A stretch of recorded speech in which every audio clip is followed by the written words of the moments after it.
Welcome, everybody, to the Careers in the Cloud podcast, where we talk to people just like you who are doing awesome things in their career right now in the ecosystem. So thank you all for listening, for joining, and following us. Today we have a super special guest who I've been excited to have on here for a good while. He spent 25 years at one company, which is an incredible amount of loyalty. He's one of the earliest adopters in Canada, specifically for Salesforce Industries, formerly known as Velocity, and who many would call the voice of reason for telecommunications across North America. Welcome, Brad Pruner. Pleased to be here. Thanks for having me. Now, hey, come on. For the one, maybe two people who actually don't know you at the most, maybe start by introducing yourself. Tell us, Brad, who are you? What do you do?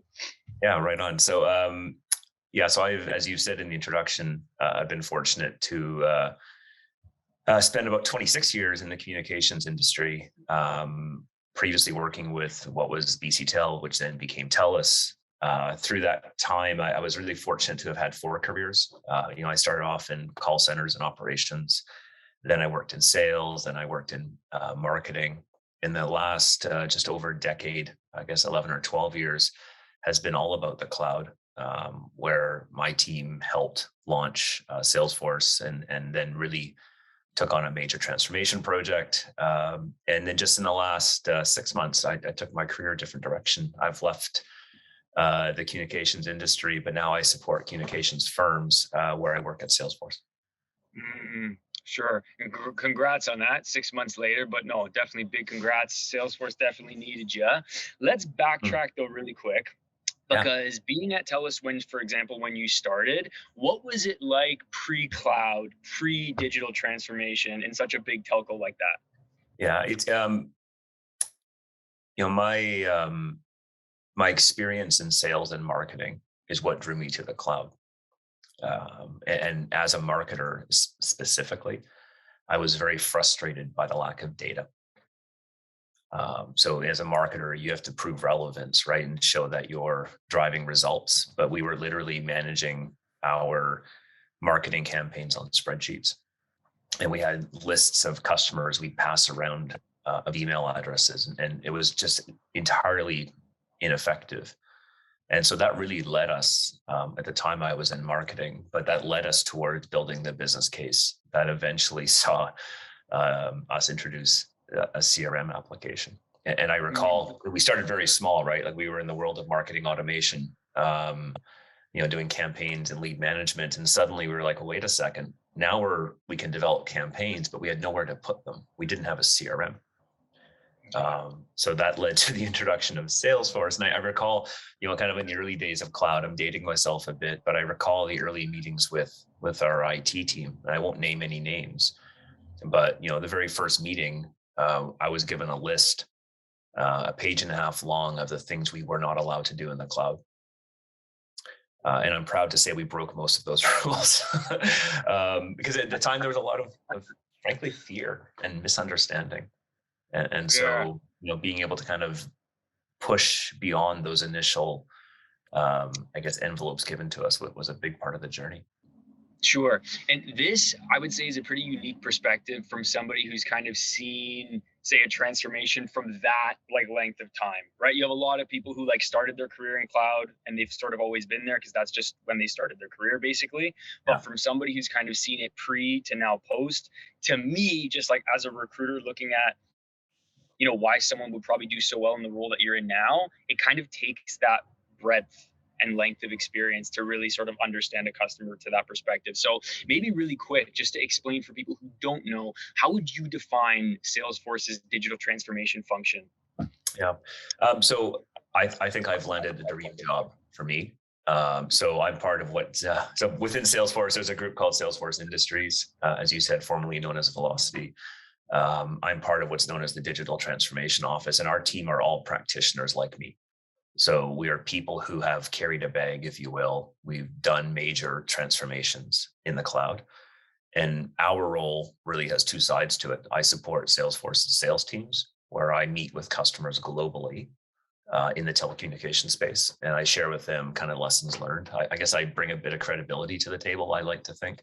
in that A these little kind of bit. transformations are possible, and these are the lessons learned. It's not just about the software, right? It's about people and process and some of the things there. So I support sales, and then on the other side of my job, I support existing customers as well, as a bit of a Sure. consultant or advisory role, just to help Sure. them in challenges they're facing and what have you. And to be that trusted advisor, like I kind of joked about it before, but honestly, seriously, as when you look at North America's telco perspective, like you would be seen for sure as a voice of reason. But that's also probably because you've been through like a gauntlet of business problems throughout your time in the industry, right? So Mhm. like if we just sort of backtrack again and talk about maybe some of the toughest battles you had when you were first looking to bring cloud, say, into TELUS, just as an example. Some of those toughest, I would say, battles you had to go through to get cloud there, and maybe just like how you felt along the way. Like, did you ever think it would fail? Like, were you always confident that this was going to work, or you know what I'm saying? Yeah, I definitely not confident it was always going to work. We'll, I guess, talk a bit about taking risks, right? Um, this was not one big project, right? It was, the work we did over a decade was literally dozens of business cases, each of them, tackling a piece of the value chain. And Mm, it didn't always work. Like there were things that we messed up and decisions we had to backtrack and do things over again.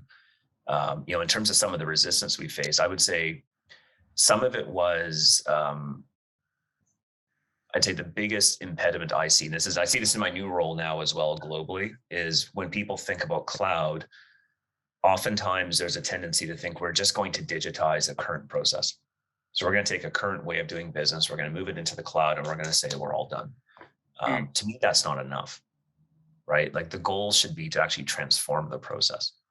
Um, and when I say transform the process, I mean taking a customer lens and say, just because we've done it this way for 20 or 30 years doesn't mean we should continue to do it the same way on a new platform. And the really quick story on that, Maurizio, was I recall we were doing an e-contracts project. We were taking all of our contracts, moving them from wet ink contracts to digital contracts. And there was a team whose sole role was registering wet ink contracts. So they would receive the contracts in, they would compare the contract that was sent to the customer to the contract we received back, and they'd go through line by line to make sure the contracts were the same. And that was valid. It was a valid business requirement 20 years ago, because you need to make sure that nothing changed in the transaction.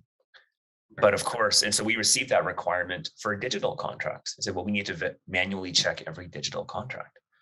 And of course, that's not necessary in a digital world, right? Like the sure. system can do that Take for you. forever. But there was a bit of a resistance to that, to say, well, no, we need to continue with this old business Because that's process. the way that we've always done it, basically, Right. just Right. And that's status just one quo. example that sticks with me, because if my team didn't have the courage to push back, the courage to say, to challenge that requirement, then we wouldn't have done anything that really transformed things. And the cool thing about that story is we took a process that used to take on average 6 weeks, down to being instant. So, a DocuSigned contract automatically registering. So there's lots of little stories like that along the way. Not all of them go well though, right? Like I'd say there are mistakes we made, some of them painful. But I think what helped us through that as a team was that we had a vision, Mm, and we kind of stuck to that vision all the way through. sure. And sometimes you fall on the ground, you guys, dust off your knees and stand back up again, right?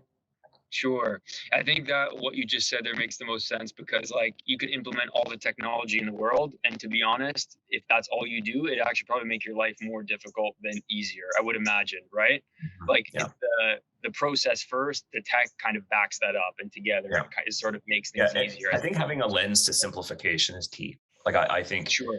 um, if you set yourself as your vision that you're going to try to reinvent processes and make them as simple as possible, that you will never go wrong trying to simplify. No Especially, doubt. I mean, some industries like telco is one of them, right? Where they're infamous for making things more complex than they need to be. Sure. We challenged ourselves to get from contracts that were 30 pages long. Like a contract for a service was longer than a mortgage document.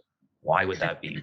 Right? Like, why can't this be a 1 or 2 page document? Sure. Why can't we use Exactly. the internet? Like stuff like that. Yeah. If you ground yourself in a passion to simplify, I think that helps because then also your stakeholders, like the users, who are your main stakeholder, users and your customers, they then begin to see that this makes sense, right? We're not just taking an old process and moving it to a new tool. We're actually reinventing the process, and that makes it fun. Sure.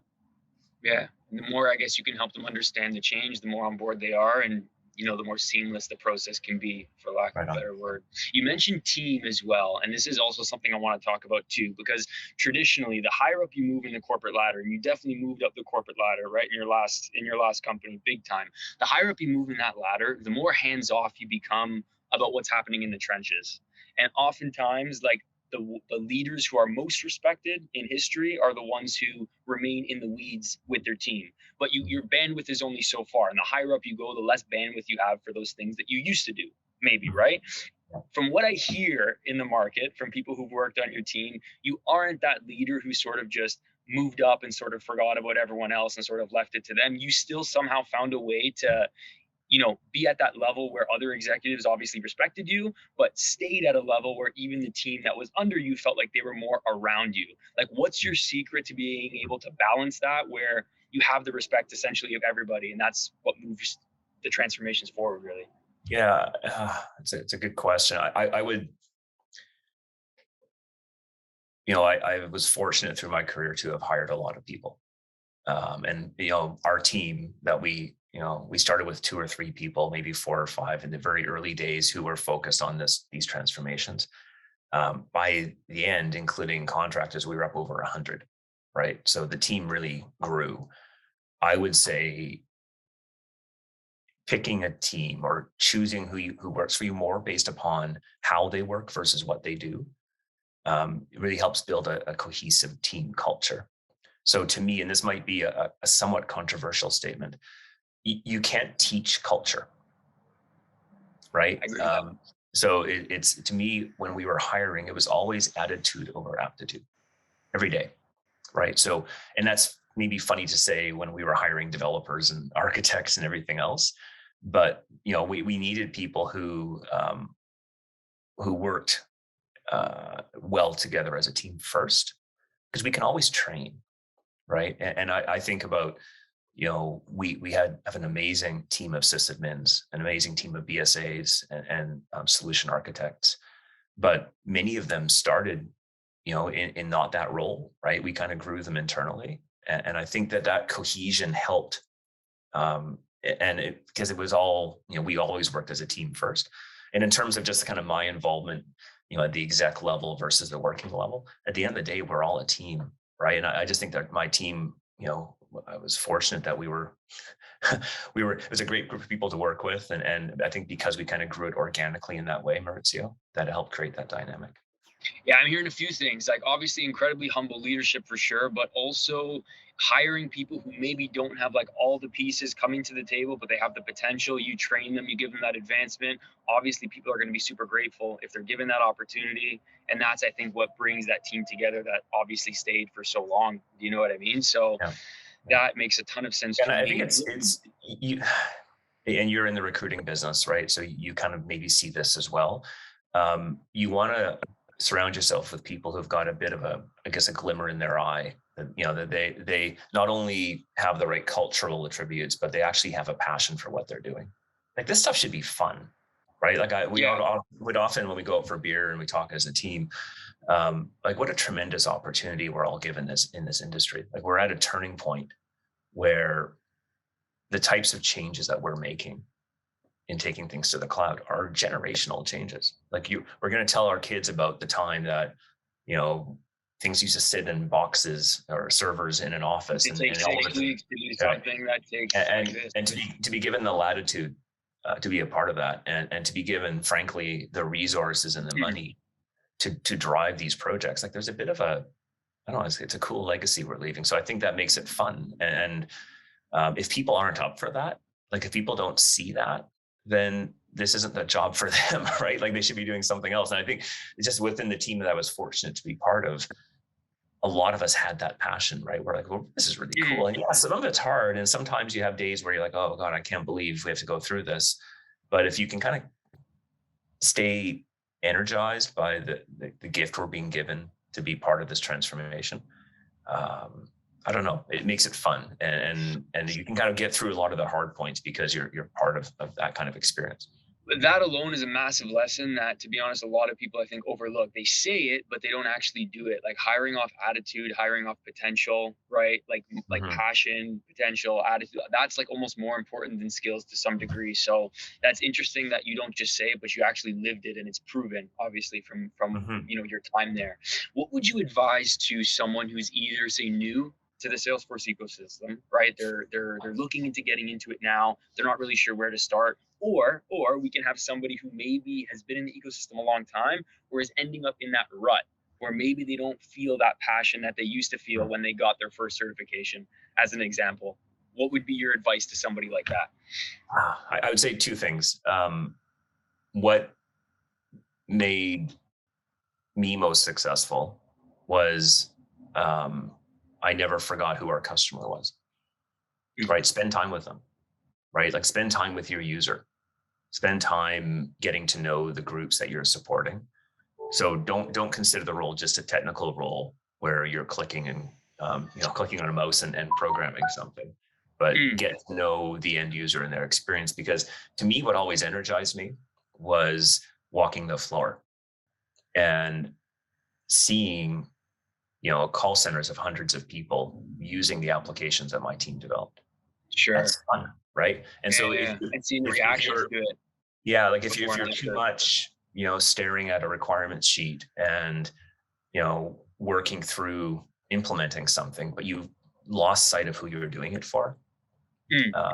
I could see why it'd be a bit of a grind, but just so Sure. it's tough now with COVID, obviously. But if you can get out into the office where your tools being used, do that. Or if you can take time to meet with your stakeholder one-on-one and just ask them Mm. how's it going, right? Because you want to know that anyway, right? For good or for bad, you want to know how they think about what you're You want doing. to So feel the pain a little bit too, yeah, probably, right? yeah, 100%. Because they might tell you things you didn't know. They might give you a new challenge and say, "Geez, I didn't know that you were having to do these steps in this different tool." Just stuff like that. But again, I think what I always found energizing was just seeing that impact firsthand, Sure. getting to know the user, getting out in front of them, Mm. was always tremendously energizing to me. The simplest thing, right, can change Yeah. your perspective completely. That's Mhm. super Mhm. interesting. What would you say you're most proud of up until this point in your career? What are you most proud of? It's Maurizio, I had a chance to reflect upon that when I was leaving my last employer to go work for Salesforce. And normally when you leave, you kind of write these heartfelt farewell notes, right? To say, Yeah, proud of these things. This especially is after what that I amount of did. time. And I remember because I had written this note and I was listing all of the system accomplishments, like all the things we did. Mm. Like, Sure. we improved the yield, we improved the cycle time, we drove this This much cost percent. savings. Yeah. Yeah. And I ended up throwing all that out because I Yeah. realized, because at the same time I was getting all these really heartfelt messages from Sure. that I was fortunate to lead. And I remember thinking, well, that actually, the thing I'm proudest of is not that I moved this widget or not that we implemented this tool, but based upon the notes I was getting from my team, the thing I'm proudest of is how much of an impact I think our team had on their lives. Like people have built their careers around this team, and in some small way, I guess I had the opportunity to impact that and influence it. And so that's the thing I'm proudest of. It was the team and the impact I've had on their lives and their careers. Um, Mm. I think that's a lie. I like to think that they'll think about that in 10 years, right? Or 20 years, that this was the best team they were ever part of. And based upon the notes that I got from people, I kind of believe that. And it's great. Like, honestly, that energizes me so much. Yeah, man, it's like a chain, right? Because you have that effect on people in their working life where they spend most of their day, right? And then they Mhm. take that back home to their families, not just like the financial piece, but like even just like the way that they carry themselves, their passion in life, like it impacts Yeah. everybody in their world too. So it's a massive chain reaction. That's a super Mhm. super admirable thing to be proud of for sure. Um, Lastly, before I let you go, I know you probably have a massively busy day, but how can people reach you? What expertise can you offer? Who do you want to be connecting with? Mhm. Um, Tell us. Yeah. So I very much have an open door. Like I do love having conversations like this. I love talking to practitioners who are doing the same kind of thing. So, certainly LinkedIn is the best place to find me. Especially if you're in the communications industry, but honestly, more importantly, if you're a practitioner who's trying to lead and drive change, I don't mind people reaching out through LinkedIn. Hey, just want some advice, or I'm running into this issue. I actually welcome that, because I always found, and this is what I love about my new job, is I always found that there's solace in knowing that you're not alone, right? So the types of challenges I'd be facing every day, sometimes I'd look in the mirror and say, is it just me? Like, why is this so hard? Right. But then when you talk to other people at events like Dreamforce or other events, we're all dealing with the same stuff, right? So I think knowing that you're not alone, and knowing that whether it be a change management challenge you're having, or a hiring challenge you're having, or whatever the challenge, I certainly don't mind people reaching out. Happy to give some advice. I can at least share my perspective. I've gotten it right sometimes, I've gotten it wrong, but please don't hesitate to reach out via LinkedIn, and we'd be happy to connect. Awesome, man. You guys, you've heard it from Brad himself. Reach out. You're not alone. Thank you so much, Brad, for joining us today. It's been an absolute pleasure having you. And maybe in a few months, hey, we reconnect. We can do like a part 2 at some point. I love that. Yeah, for sure. I enjoyed the conversation very much. Thanks for it too.